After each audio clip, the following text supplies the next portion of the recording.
దేవుడిని ఎందుకు పెట్టి మనం ఆరాధించాలి, దేవుడిని ఎందుకు పెట్టి మనం స్తుతించాలి అని మనం గ్రహిస్తే ప్రతి క్షణం మన జీవితంలో ఆయన మనం చేసిన అద్భుతాలను పెట్టి కానీ మనం ఎందుకు పనికిరాని స్థితిలో మనం ఉన్నప్పుడు కానీ దేవుడు మనల్ని ఏర్పరచుకున్నాడు. ఈరోజు మనమందరం కూడా ఆయన సన్నిధిలో సంఘముగా కూడుకుని ఆయన స్తుతించడానికి, ఆయన గణపరచడానికి ఈ సమయం మనకు ఇచ్చినందుకు ఆయన ఆరాధించాలి. ఎందుకంటే ఈ గడిలో ఉన్న వాళ్ళు అనేక మంది ఉన్నారు, కానీ ఆయన సంకల్పంతో ఇంకా మనం సజీవులుగా ఉంచి మనందరం కూడా ఒకరినొకరు కలుసుకుని ఆయన దర్శించడానికి, ఆయన గణపరచడానికి, మన సంఘముగా మందిరంలో కూడుకోవడానికి ఆయన ఈ సమయాన్ని మనకు ఇచ్చినందుకు ఆయన మనం స్తుతించాలి, గణపరచాలి. అలాగే మందిరంలో వాక్యం ఉన్నంత మాత్రాన, వాక్యం చదివినంత మాత్రాన, వాక్యం చెప్పినంత మాత్రాన అది ఆరాధన కాదు.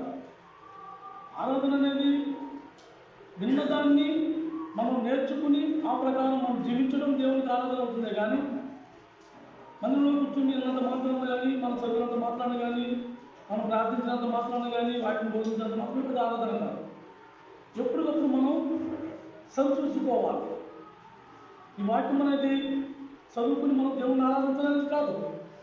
ఈ వాక్యం మన జీవితానికి ఒక బాట.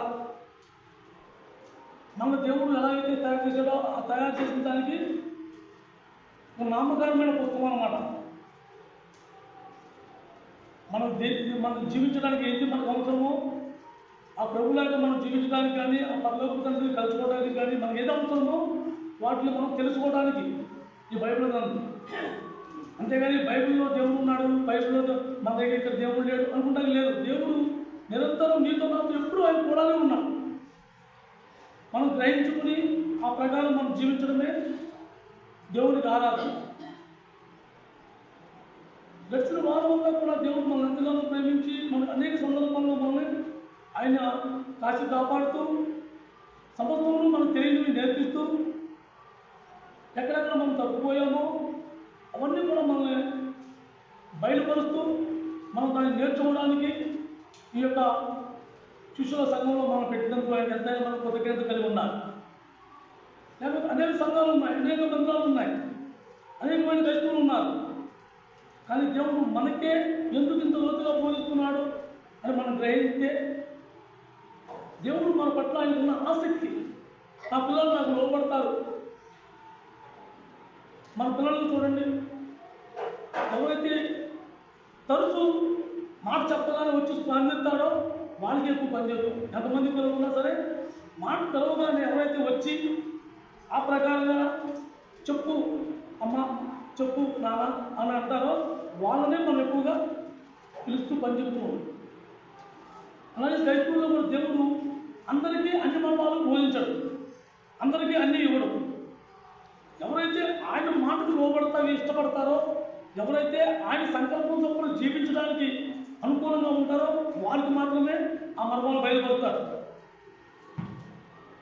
అలాంటి సంఘంలో మనం ఉన్నందుకు దేవుడికి ఎంతైనా కృతజ్ఞత కలిగి ఉండాలి. అందరూ పెట్టి దేవుడిని మనం స్తుతించాలి, గణపరచాలి. మనం దేవుడికి దూరస్తులుగాను సత్యవిచిత్లో మనం ఉన్నప్పుడు ఆయన కరుణా సంపన్నుడై మనల్ని ప్రేమించి మనం రక్షించుకున్నాడు. అందరూ పెట్టి దేవుడిని మనం స్తుతించాలి, అందరూ పెట్టి దేవుడిని మనం గణపరచాలి. ఎఫెసీయులకు రాసిన పత్రిక పేజీ నెంబర్ 173.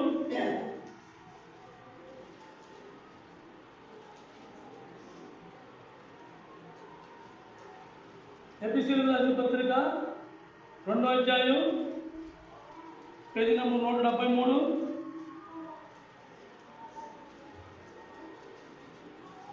4-5 వచనాలు చదవనక 4-5 వచనాలు.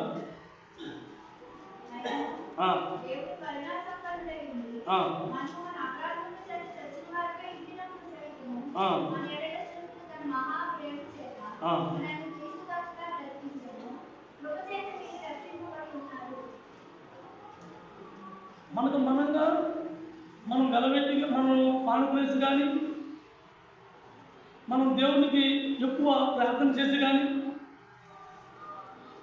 తరచూ మందిరాల్లో కూర్చుని వాటిలో ఉండటం వల్ల కానీ మనం రక్షింపబడాలి. దేవునికి మనం వ్యతిరేకంగా జీవించాం. దేవునికి వ్యతిరేకంగా మనం ఉన్నప్పుడు, సత్యంలో మనం ఉన్నప్పుడు, అవిధీయులై ఉన్నప్పుడు దేవుడు మనం ఏర్పరచుకున్నాడు. కానీ ఇప్పుడు కాదు. ఇవాళ మందిరంలో కూర్చున్నాక మనతో దేవుడు మాట్లాడతాలా. మనం ఎప్పుడు స్పందిస్తే అప్పుడు దేవుడు మాట్లాడుతూనే ఉన్నాడు మనతో. దేవుడిని మనం ఎందుకు పెట్టి ఆరాధించాలి అంటే, దేవుడు మనల్ని చెడిపోయిన స్థితిలో, పాప జీవితంలో మనం జీవించినప్పుడు ఆయన మనం ప్రేమించి ఆయన కృప చొప్పున మనందరినీ కూడా రక్షించుకున్నాడు. ఆ రక్షణ వల్ల లేకపోతే మన స్థితి ఎక్కడుండేది? ఆ నరకంలో, నిత్యనాశనానికి పాత్రమైన మనలను ఈరోజు ఆయన పరిశుద్ధ సంఘంలో కూర్చోబెట్టుకున్నారు. అందుని పెట్టి దేవుడిని మనం కనపరచాలి, దేవుడిని స్తుతించాలి. ఇవాళ మనం అందులో కూర్చున్నాము, మేము అంత గొప్పగా వింటున్నాము. ప్రతి వారం మాకు 4 మీటింగులు ఉంటాయి. మా పాస్టర్ గారు వచ్చి మమ్మల్ని క్రమంగా నడవమంటాడు అని చెప్పుకోవడానికి కాదు. వాడు మార్గం చూపించేవాడే వాడు. కానీ ఆ విధంగా మనం నడవకూడదు అనేది మన ఇష్టం. యేసు ప్రభు కూడా అలాగే విడిచిపెట్టాడు మనం.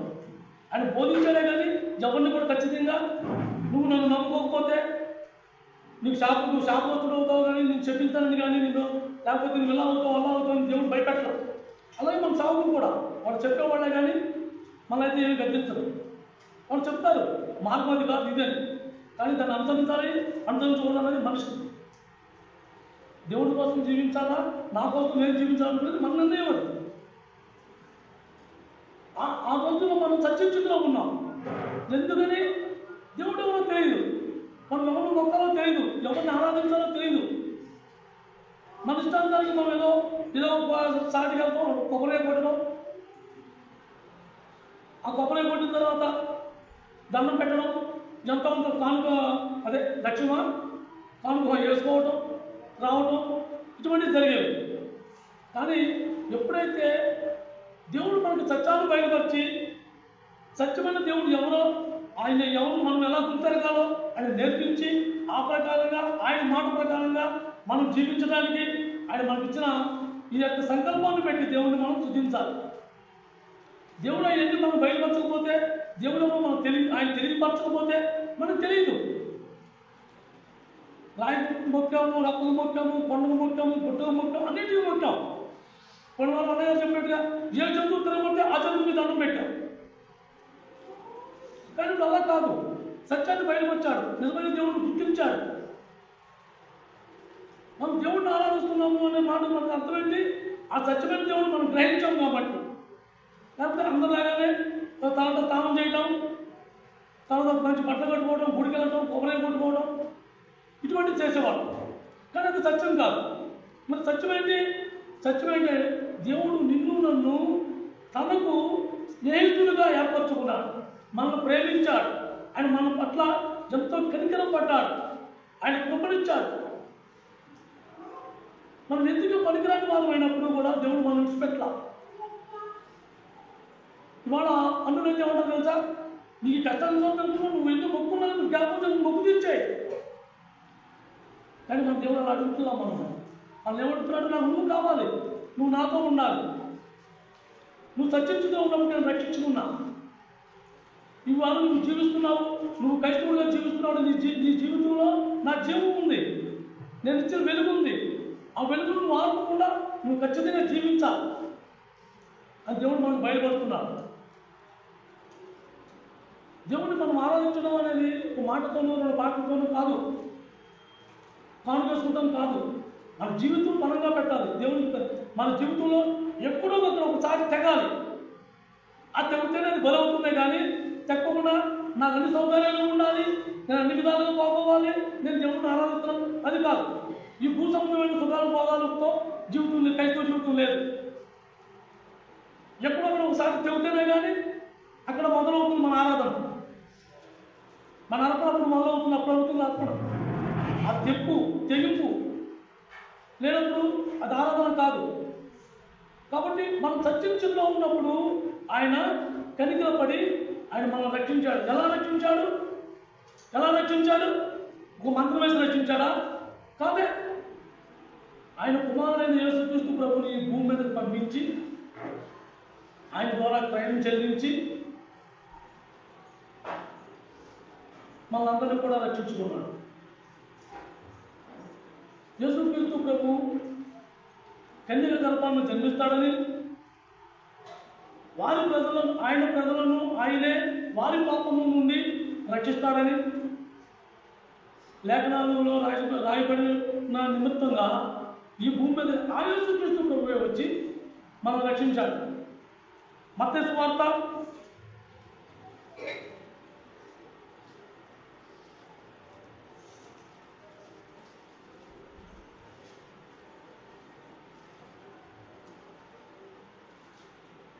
1వ అధ్యాయం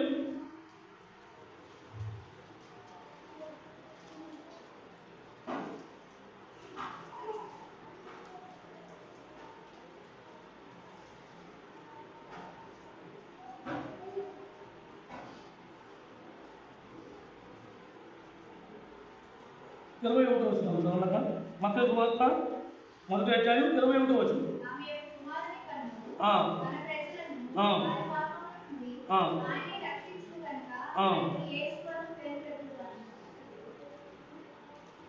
ఆయన ప్రజలను ఆయనే రక్షిస్తాడు. ఒకళ్ళు సాయం చేసి నీకెందుకు నేను ఉన్నాను, నీకెందుకు చూస్తాను అలా చేసేది కాదు. ఇది ఆయన ఒక నమ్మకమైన పరిశుద్ధమైన పరిపూర్ణంగా క్రయం పూర్తిగా చెల్లించాడు. ఏమి కొంచెం చెల్లించి కొంతమందికి చెల్లించి కొంతమంది విడిచిపెట్టాల. అందరి కోసం ఆయన పుట్టాడు ఈ భూమి మీద. నేను బాగా ఫస్ట్ కదా, మీ కానీ నెల్లాడు కూడా ఇదే వర్తమానం. క్రీస్తు పలానప్పుడు పుట్టాడు, పలానా రోజు పుట్టాడు, లేకపోతే క్రిస్మస్ చేసుకోవాలి, క్రిస్మస్ ఆరాధనలు ఇవే మొదలవుతుంటాయి. కానీ యేసుక్రీస్తు ప్రభు పండుగ చేసుకోవడానికి పుట్ల ఈ భూమి మీద. ఆయన పండుగ జరిపించుకోవడానికి కానీ మనం పండుగ చేసుకుని బదిలేయడానికి కానీ భూమి మీద రావాలి. మరి ఎందుకు వచ్చాడు? నన్ను సత్యరచితో మనం ఉన్న వాళ్ళని మనం విడిపించి రక్షించడానికి వచ్చాడు. ఆయన రక్షకుడు, లోక రక్షకుడు. ఆయన ఒకటికి ఇద్దరికి కాదు, లోకానికే రక్షకుడు అయి ఉన్నాడు. ఆయన సర్వ సృష్టికి రక్షకుడు అయి ఉన్నాడు. అలాంటి రక్షకుడిని మనం ఆరాధిస్తున్నాం. ఆయన లేకపోతే మనకు రక్షణ లేదు. ఈరోజు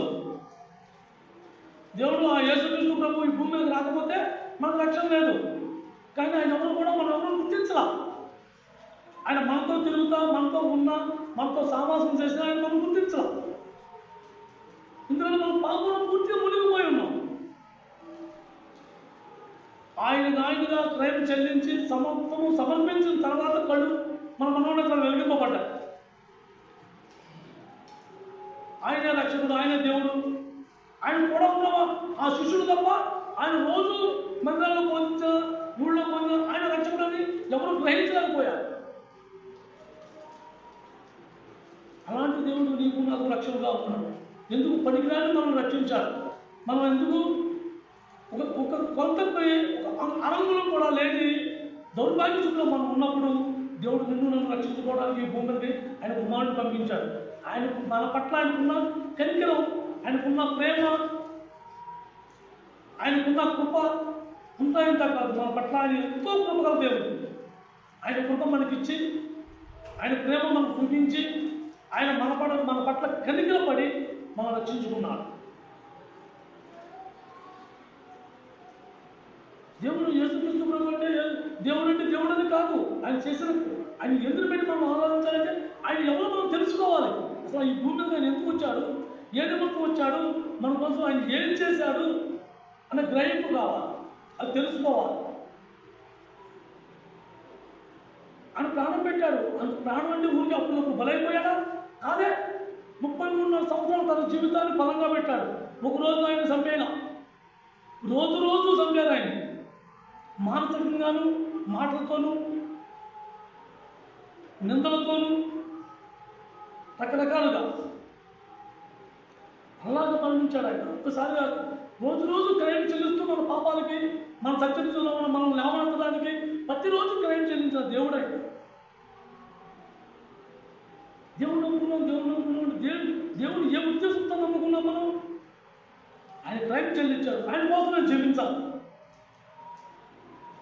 వాడు మనకు ఎవరికైనా ఎంత సహాయం చేస్తాం ఏమంటాం? ఆయన రుణం ఎప్పుడు నేను తీర్చుకోలేదు, నాకు ఎంతో మేలు చేశాడు, నాకు అవకాశం వచ్చినప్పుడు ఖచ్చితంగా నేను రుణం తీసుకునే అవకాశం దేవుడితే ఖచ్చితంగా నేను తీర్చుకుంటా. నా తండ్రికి మనం ఏం రుణం తీర్చుకోగలం? ఆ రుణం ఎప్పుడు అలా ఉండవలసిందే. అది తీర్చుకునే రుణం కాదు, ఆయనకి మనకి రుణం తీరిపోయే రుణం కాదని. అలాంటి క్రైమ్ చెల్లించాడు దేవుడు.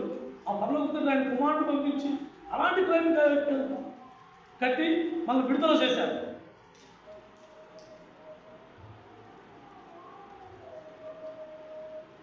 మత్తయి సువార్త 9వ అధ్యాయం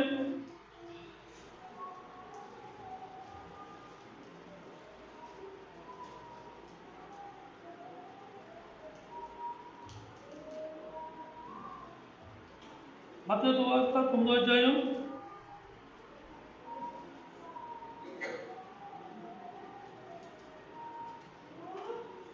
13వ వచనం దాకా 13వ వచనం.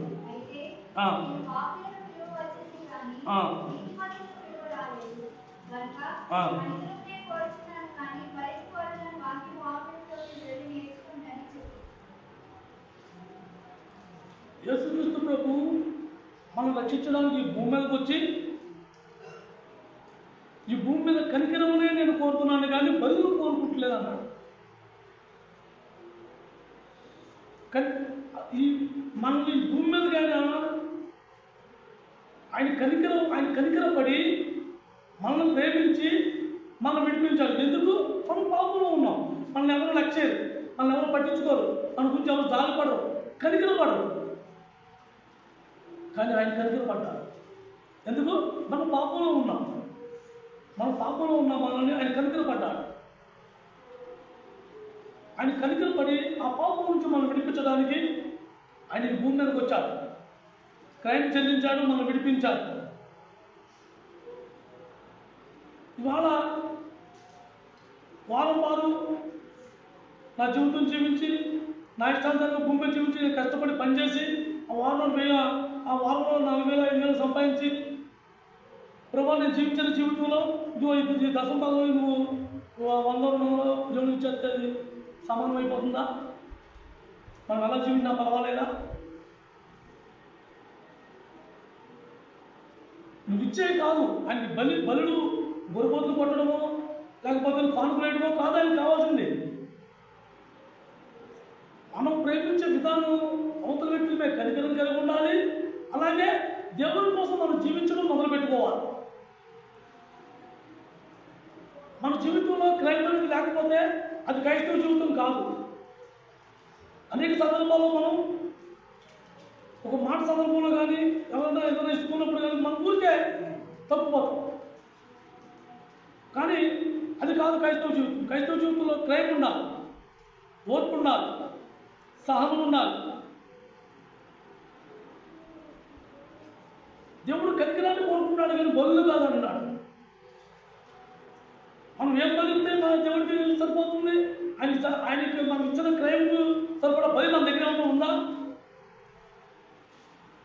ఆయనకి ఇవ్వాలంటే మనకు మనంగానే ఇచ్చుకోవాలి, మనకు మనంగానే ఆయన కోసం జీవించాలి. నా ప్రభు నా కోసం సర్వం అర్పించేసుకున్నాడు, ఆయన కోసం ఏమీ ఉంచుకోవాలా. కానీ నేను అన్నీ దాచుకుని మిగిలిన దేవుడికి ఇస్తున్నాను. నేను అన్నీ దాచుకుని మిగిలిన నా తండ్రికి ఇస్తున్నాను. నాకు ఎక్కువైపోయి నా దగ్గర మిగిలినవి, నాకు పనికిరానివి. కానీ దేవుడు ఏమన్నా అసలు నాకు ఏమీ వద్దు, నాకు నువ్వు కావాలి, నాకు నువ్వు కావాలి.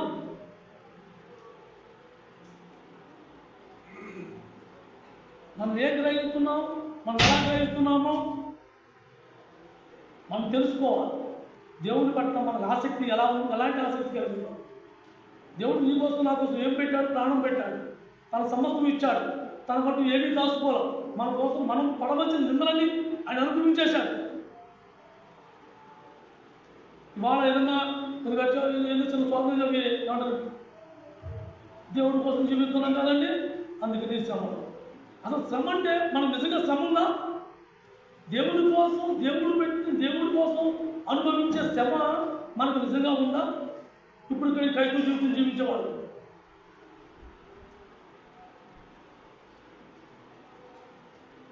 నిజంగా శ్రమలో వాళ్ళు శిష్యులు రాళ్ళతో కొట్టించుకున్నారు, రంపాలతో కొట్టించుకున్నారు, సిలువలు ఎంచుకున్నారు, కొడాలతో కొట్టించుకున్నారు, బందీలు అయిపోయి వాళ్ళుగా పట్టుబడిపోయినా వాళ్ళు ఏ కుషన్నా కూడా రాజీ పడలేదు.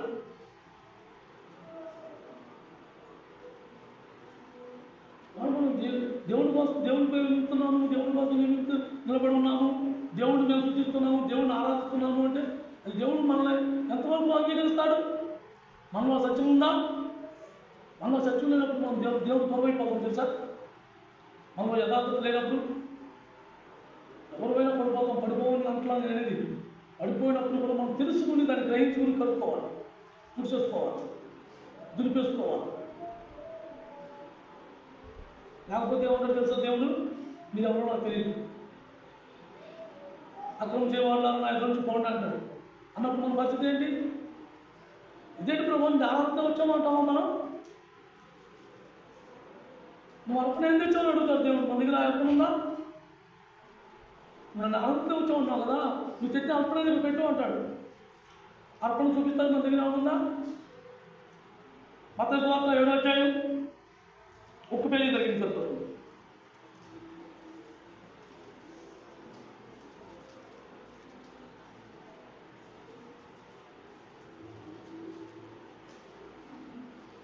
మత్తయి సువార్త 7వ అధ్యాయం 22, 23 వచనాలు ఉన్నాక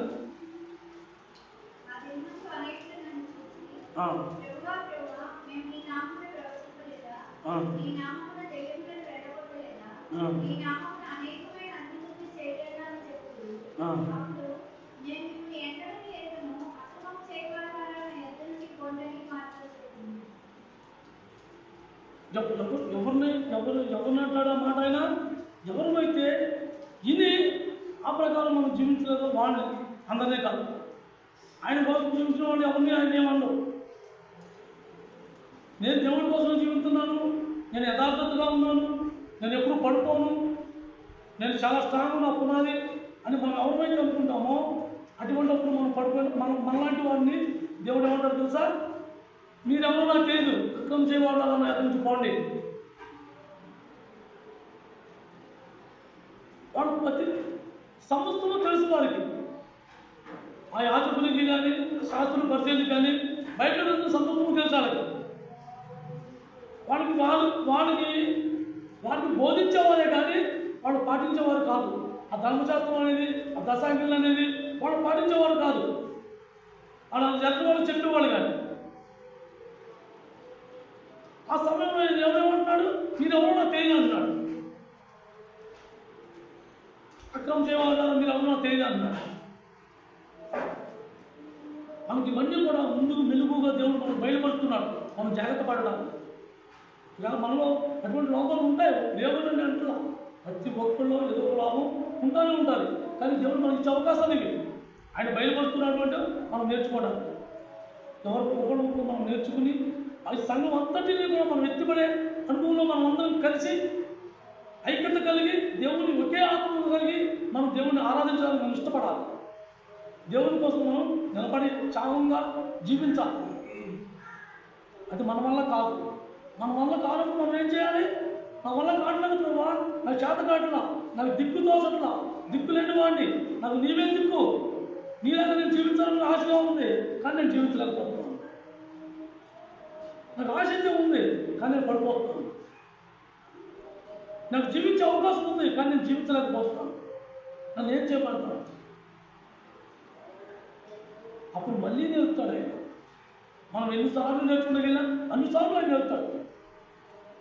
నేర్చుకుంటున్నాను కదా, నేను బాగా నేర్చుకున్నాను, నేను క్రమంగా ఉన్నాను కదా అని నిర్లక్ష్యంగా మనం ఉన్నామా?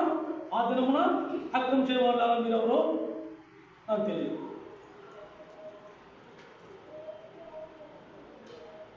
ఆయన విడిపించుకున్నాడు, రక్షించుకున్నాడు, ప్రేమ చెల్లించాడు. ఆయన మనకన్నీ నేర్పించాడు. కానీ అది అలా జీవించాలి, జీవించుకోవాలని మన ఇష్టం. ఆ ఛాన్స్ కూడా మనకే విడిచిపెట్టాడు. ఒకవేళ నేర్చుకుని మనం చేతనైన బట్టి మనం జీవించడం మొదలు పెట్టామా, మన చేతనైన దేవుడే నేర్పిస్తాడు. లేదు ఏదో చాలామంది ఉంటే విన్నాం ఈ మాట, క్రైస్తవులు అనుకున్నవాళ్ళు పర్వాలేదు అంటారు. మనం చూడొచ్చు ఏంటంటే దేవుడు వాక్యం ఈ బైబిల్ గ్రంథంలో వ్యర్థంగా ఒక్క అక్షరం కూడా రాసి ఉండదు.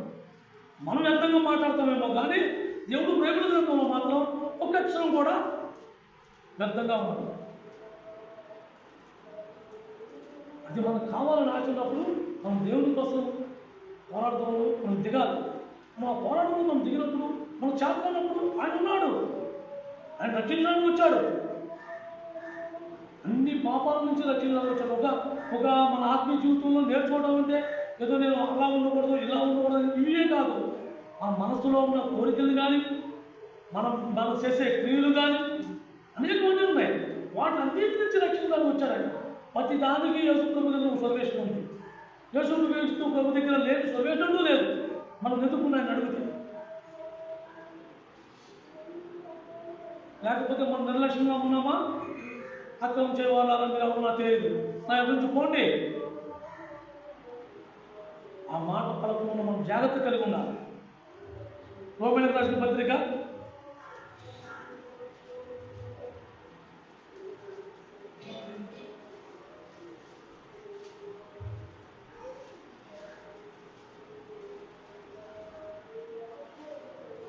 135, రోమీయులకు రాసిన పత్రిక 4వ అధ్యాయం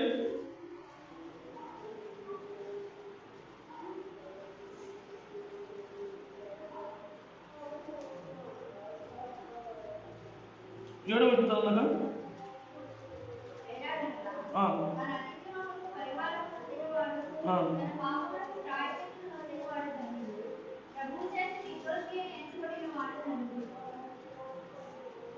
ఎప్పుడైతే మనం ఇది చేసింది తప్పు, ఇది పాపం, దేవునికి ఇది వ్యతిరేకమైంది అని మనం గ్రహించామో దానికి ఖచ్చితంగా పశ్చాత్తాపం పొందవలసింది. మనం క్షమించు ప్రభు అంటే క్షమించవద్దు, ఓకే, క్షమాపణ చెల్లిస్తాను ఆయన, కానీ నీ పాపం నీతో నాతోనే ఉంటుంది. మనం చేసిన పాపం మనతోనే ఉంటుంది. దానికి ఖచ్చితంగా ఆ క్రైమ్ కట్టవలసింది, ఆ వెల చెల్లించవలసింది. వాళ్ళ సంఘాల్లో సాగు చెప్పాడు, నువ్వు దేవుడు నమ్ముకో నీ కష్టాలు తీరిపోతాయి, నీ దేవుడు నమ్ముకో నీ అనారోగ్యం తగ్గిపోతాయి. ఇవన్నీ తప్పు. ఈ తప్పు రావాల్సింది. ఈ భూమి మీద ఉన్నాం, అనారోగ్యం రాకపోతే ఏమవుతుంది? చెప్పించబడకుండా మనం జీవిస్తున్నాం. అనారోగ్యం రాకుండా ఉన్నాను, కష్టం రాకుండా, సమస్య రాకుండా ఎలా ఉంటాం? నిజంగా మనకి ఏ సమస్య లేకుండా ఉండాలంటే దేవుడు పెట్టిన ప్రయోజనం నియమం ప్రకారం మనం జీవిస్తున్నామా? ఆదాము ఏం చేశాడు? వచ్చి గుడ్డ లేకుండా చెట్టు పట్టు ఆకులాగా తిని బతుకున్నాడు. మనం అలా ఉన్నామా? లేవు. కాబట్టి మనకి నచ్చినట్టు మనం చేసుకుంటున్నాం. కాబట్టి మనకు నచ్చినట్టు మనం కష్టాలు తెచ్చుకుంటాం. దేవుడైతే ఎవరిని కష్టాలు పెట్టాలి, దేవుడు ఎవరిని సమయం కూడా మనం నచ్చిన జీవితం మనం జీవించి దేవుడు నాకు ఎందుకో ఈ కష్టాలు పెట్టాలని దేవుడు ఆ మాట దేవుడిని పడేస్తాడు. దేవుడు చెప్పిన జీవితం మనం జీవిస్తే మనకు ఏ శ్రమ ఉండదు. వాళ్ళు తాగడానికి గెంజిచ్చావా ప్రభా, నీకు 200 నీకు గెంజే చాలు నాకు. వాళ్ళు బిర్యానీ ఇచ్చావా ప్రభా, నీకు 200 నీకు బిర్యానీ తింటాను ప్రభా. ఏ రోజు ఏదుంటే దాంతో తృప్తిపడే జీవితం మనం జీవించినప్పుడు మన శ్రమలు రావు, ఈ కష్టాలు రావు, ఈ బాధలు, ఈ ఆలోచనలు ఉండవు. ఎప్పుడైతే సంపాదన మనం పడతామో మనిషికి దుఃఖం వస్తుంది. ఎందుకంటే ఒక టార్గెట్ ఉండాలి. ఓ నెల వచ్చినప్పుడుకో లేదా సంవత్సరాలకో లేదా నేను ఇంత సంపాదించాలి ఒక టార్గెట్ పెట్టుకుని ఆ ప్రకారంగా జీవిస్తూ ఉంటారు. ఆ ప్రకారంగా జీవించినప్పుడు అది కూడకపోతే అడిగి దుఃఖం, అది అడుగులు జరగకపోతే అది బాధ.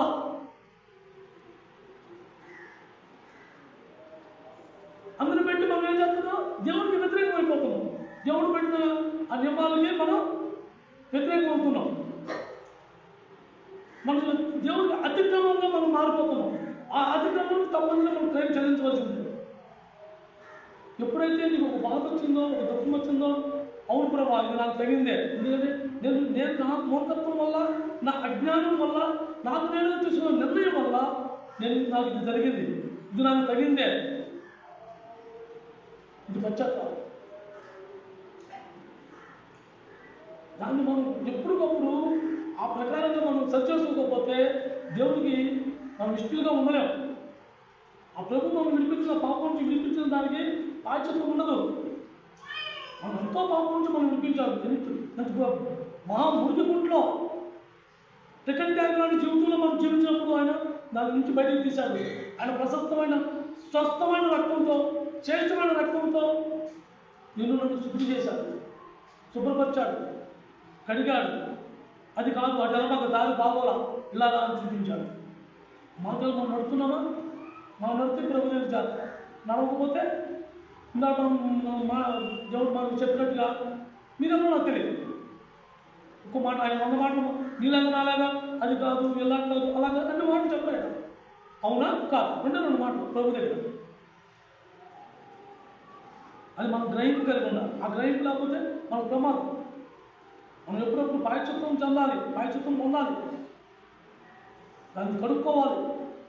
ప్రభు దగ్గర ఎప్పుడు కూడా మనం ఎంత చేసినప్పటికీ కూడా అది దానికి ఏమాత్రం కొలతకు రాదు. ప్రభు నేను ఏమీ చేతగాని వాడిని, నాకు ఏమీ తెలియదు.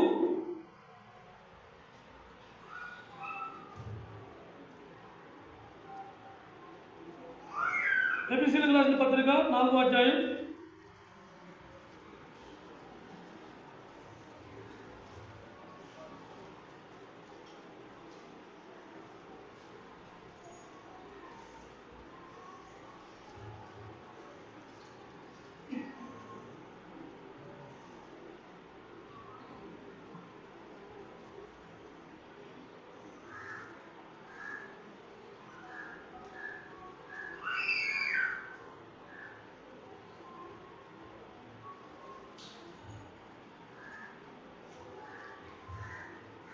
4వ అధ్యాయం 15వ వచనం.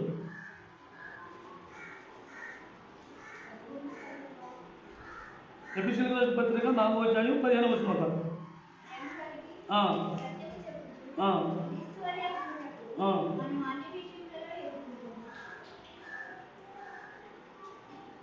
దేవుడు మనం విడిపించాడు కాబట్టి,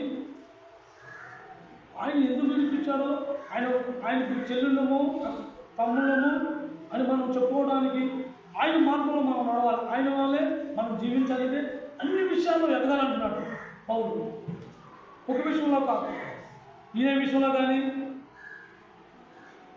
లేకపోతే చదివే విషయంలో కానీ, ప్రార్థించే విషయంలో కానీ కాదు, అన్ని విషయాలు. యేసుక్రీస్తు ప్రభుకి వ్యర్థంగా కోపం రాలేదు, ఎవరిని ద్వేషించలేదు, అలాగని తన తల్లిదండ్రులకు విధులుగా లేడు, అలాగని ఆయన నచ్చిన జీవితం ఆయన జీవించలేదు. ప్రతి విషయంలో కూడా తండ్రి ఏమైతే చెప్పాడో దాన్నే పాటించాడు. తండ్రి ఎంతవరకు మాట్లాడమన్నాడో అంతే మాట్లాడాడు. తండ్రి ఎవరిని గెలమన్నాడో అలాగే వెళ్ళాడు. యేసుక్రీస్తు ప్రభు ఏ సత్యాన్ని అయితే అనుసరించాడో, యేసుక్రీస్తు ప్రభు ఏ ఆత్మతో అయితే తండ్రిని ఆరాధించాడో అలాగే ప్రతి విషయంలో కూడా, అన్ని విషయాల్లో ఆయనలాగా మనం ఎదగాలి.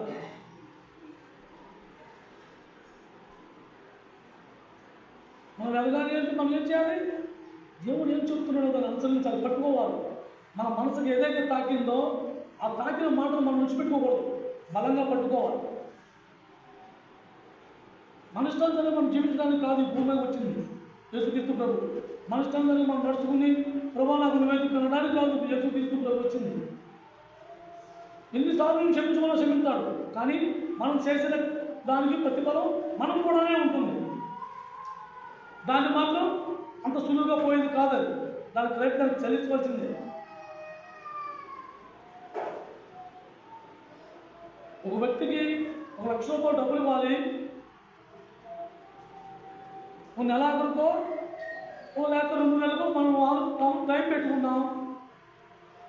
ఆ టైం పెట్టినప్పుడు అతను అడిగినప్పుడు మనం ఏమంటాం? అందకపోతే అన్న వాళ్ళకి అనుకున్నాను ఇచ్చేద్దామని, కానీ నాకు సమకూర్చలేదు, 1 నెల టైం ఇయ్యన్నా అని అడుగుతాం.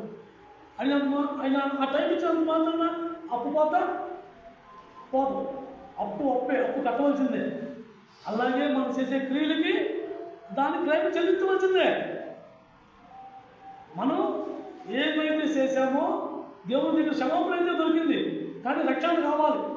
దానికి ప్రతిఫలం మనం చెల్లించవలసిందే, లేదా మనం కూడానే ఉంటుంది. ఆయన ఒకసారి రక్షించాడు, సమస్తం విడిపించాడు, శుభ్రం కలిగాడు, ఆడ పెట్టాడు. కానీ మనం పనిలాగా మళ్ళీ అతమాలో పట్టుకుంటగలితే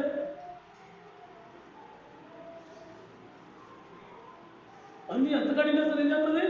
ఆ ఊరుతో లేకుండా అక్కడికే దౌడాడతారు. ఇవాళ మానవుడు కూడా అంతే. ఎక్కడానికి తీపికరంగా ఉంటుందో, ఎక్కడానికి స్వేచ్ఛగా ఉంటుందో, ఎక్కడానికి ఘనతగా ఉంటుందో అలాంటివి వెతుకుంటూ ఉంటాడు. సుఖం ఫస్ట్ శరీరానికి సుఖం. ఇది నాకు బాగుంది, ఈ పని చేస్తే నాకు సుఖంగా చక్కగా నాకు సుఖంగానే ఉంది, నాకు డబ్బులు వస్తున్నాయి, ఇది బాగుంది. దాంట్లో దేవుడికి వ్యతిరేకమైనది ఉందా? ఖచ్చితంగా దానికి కై మూడు చెల్లించవలసిందే.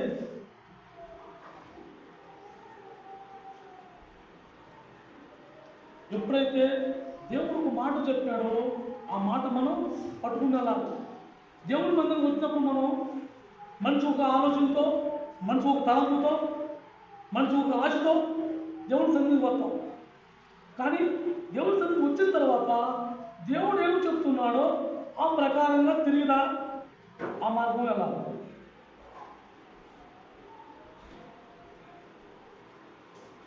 మనం వాడ ఎలా ఉన్నామా? మన మార్గం సమయం ఎత్తుకుంటున్నామా? అంటే మనం నడిచే మార్గం రోడ్డు అంటే వెళ్తాం కాదు. మార్గం అంటే మన జీవిత శైలి, మన జీవించే జీవితం. ఆ తూర్పు దేశ జ్ఞానులు అలాగే చేశారు. మత్తయి సువార్త 2వ అధ్యాయం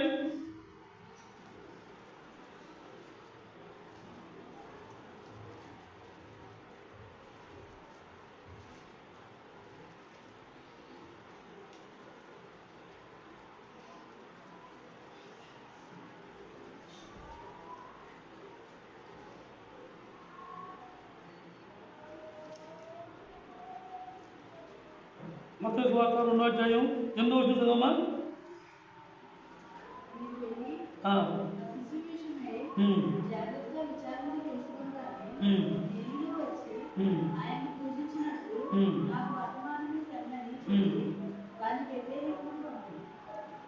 ఎవరు పంపింది? హేరోదు రాజు. ఎందుకు పంపించాడు?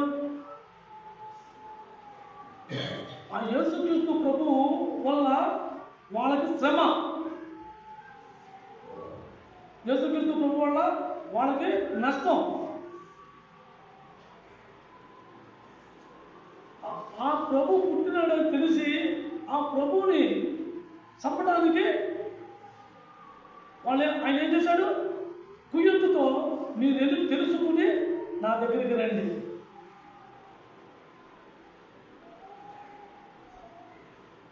మనం మందిరానికి వచ్చినప్పుడు కూడా మన ఆలోచన విధానం ఎలా ఉంటుందంటే, మనం లోకంలో ఉన్నటి గురించి కానీ, మన ఇంట్లో సమస్య గురించి కానీ, మన ఇంట్లో బాధ గురించి కానీ అనేకమైన ఆలోచనలు మనం వస్తాం.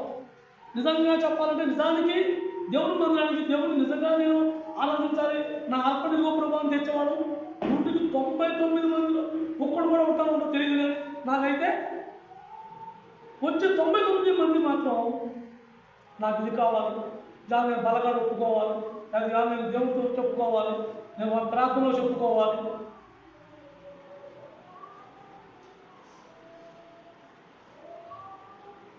అలాంటి మనసు ఎవరు పొందుతాడు? మనలో అపవాదులు ఇస్తూ ఉంటాడు. మనకు అలా ఇస్తున్నారు, నువ్వు దేవుడి గురించి అడగాలి, దీని గురించి అడగాలి, దేవుడి గురించి.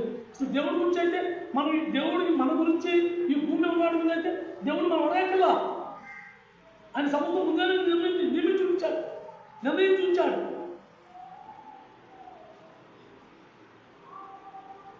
అయితే ఆ జ్ఞానులు ఏం చేశారు? అమ్మ 12 వచ్చిందమ్మా, 12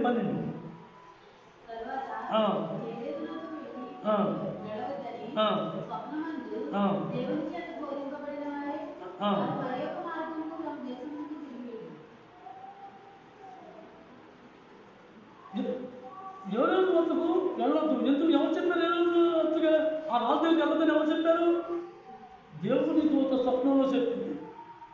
ఇవాళ నీకు నాకు దేవుని ఆత్మ బోధిస్తుంది. ఆ బోధ మనం ఆ బోధ ప్రకారం మనం జీవితానికి మనం ఇష్టపడుతున్నామా? ఆ బోధ ఎన్న వాక్యం ఆ మార్గాన్ని నడవడానికి మనం ఇష్టపడుతున్నామా?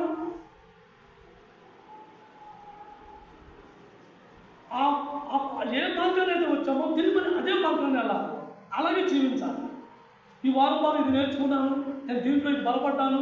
ప్రభా ఈ రోజు నాతో ఏం మాట్లాడతాను, ఆ జీవితం నేను జీవించడానికి నన్ను బలపరచు. ఆ తూర్పు దేశ జ్ఞానులు వాళ్ళు ఆ నక్షత్రాలు పట్టుకుని వచ్చారు. ఎవరో చెప్పిన మాట విన్నానే కానీ దాన్ని అనుసరించకుండా దేవుడు ఏం చెప్పాడు? మీలో వెళ్ళొద్దు, ఈ మార్గం వెళ్ళండి. అలాగే దేవుడు నీకు నాకు చెప్తున్నాడు. అటంతే నష్టపోతావు, అటంతే బాగుపడతావు, అటంతే దుఃఖిస్తావు, అటంతే అనారోగ్యం వస్తుంది, నువ్వు ఆత్మీయంగా నష్టపోతావు అని చెప్పినా సరే మనకు హాయిగా ఉందా, నెమ్మదిగా ఉందా, లాభంగా ఉందా, సంతోషంగా ఉందా? చాలు, నేను ఆ మార్గమే అనుకున్నాను. దేవుడు మార్గం అనుకున్న వాళ్ళు అతి తక్కువ మంది ఉంటారు, అతి తక్కువ మంది ఉంటారు. చాలా మంది ఆశ ఉంది, మనం బయట మీటింగ్ వెళ్ళినప్పుడు రావడానికి చాలా మందికి ఆశ ఉంది, కానీ చావులంటే భయం. చావులంటే భయం. ఆ చావులు ఏమంటారు, ఆ చావు రాంతో ఏం మాట్లాడతారు, ఏమంటాడు భయం. ఆ భయంతో, ఎందుకంటే నేను తరచు నాకు వచ్చే అవి మాటలే నాకు, కానీ మనం ఏమంటారు సరుతాం ఒకటే మాట, ప్రభా మాకు ఎలాగైతే సత్యాన్ని బోధిస్తున్నావో వాళ్ళకు కూడా అవి తెలియపరచు అని వాటితో ప్రార్థన తప్ప మనం చేసినంత ఏమీ లేదు. ఆ విన్నదాన్ని అనుసరించి జీవించేలాగా నీ కృప మాకు ఈ ప్రభా అని మనం ప్రార్థించేలాగా అంతకుమించి మనం చేసేది ఏమీ లేదు. ఏమైతే వింటున్నామో వచ్చి ప్రతి వారం మనం ప్రతి ఆదివారం ఎంత పని ఉన్నా ఎలాంటి మనుషులు ఉన్నా వాటిని కట్ చేసుకుని మనం అందరం వస్తున్నాం. వచ్చినప్పుడు దానివల్ల మనం ప్రతిఫలం పొందింది ఏది, ఏం పొందుతున్నాం, ఏ రకంగా దాన్ని మనం అనుసరించుకుంటున్నాం, ఏ రకంగా దాన్ని చేజిక్కించుకుంటున్నాం. దేవుడు అయితే అన్ని స్పష్టంగా చెప్తున్నాడు, అన్ని స్పష్టంగా ఇస్తున్నాడు, ఏమీ పొందు చేయట్లేదు. మరి దాన్ని మనం అనుసరిస్తున్నామా, దాన్ని పట్టుకుంటున్నామా అది మనకే తెలుసుకోవాలి. చాలా ఇంపార్టెంట్. ఎందుకంటే దేవుడు రాకడ సమీపంగా ఉంది, దేవుడు రాకడ సమీపంగా ఉంది. ఒక పక్క యుద్ధాలు, ఏది తుఫానులు, వరదలు, రకరకాల మంచి ఇవాళ జీవితంలో జీవించడంలో బాధపడుతున్న ఇద్దరు కష్టపడిన పట్టాలతో కష్టమైన రోజులు వచ్చేసాయి. ఇంకా 3 సంవత్సరాల బట్టి మా గురుగారు ఎందుకు చెప్తాను నాకు తెలియదు, ప్రతి సంవత్సరం కూడా ఈ సంవత్సరం ఇంకా కఠినంగా ఉంటారు. అలాగే జరుగుతుంది. దాన్ని బట్టి మనం ఏమవ్వాలి, మాట మార్చుకోవాలి, మాట సరి చేసుకోవాలి. ఆ తూర్పు దేశ జ్ఞానులు ఎలాగైతే మార్గాన్ని మార్చుకున్నారో మనం కూడా అలాగే మార్గాన్ని మార్చుకోవాలి. ఎప్పుడు ఇదే మార్గమా, ఎప్పుడు ఇదే జీవితం అని మనం ఒక తెగింపు రావాలి, ఒక తెగాలి. ఎక్కడికో ఒక పొలం తెగితేనే కానీ ఆ పొలం అంతా నీటితో నిండదు. ఆ పొలం నిండాలి అంటే ఏదో గట్టు తెగాలి, తెగకపోతే నీళ్ళు నిండదు, కణం పడాలి. అలాగే మన ఆత్మీయ జీవితంలో కూడా మన మార్గం మార్చుకోవాలనుకున్నామా మనం తెంపొస్తుంది, ఖచ్చితంగా తెంపొస్తుంది. అది తెగాలి. అది తెగకపోతే, ఆ శరీరం తెగకపోతే ఆ యొక్క పొలంలో నీళ్ళు నిండవు. కాబట్టి దేవుని మనం ఆయన ఇచ్చే మార్గం పెట్టి మనం దేవుని చూద్దాం. మన సమయంలో ఆయన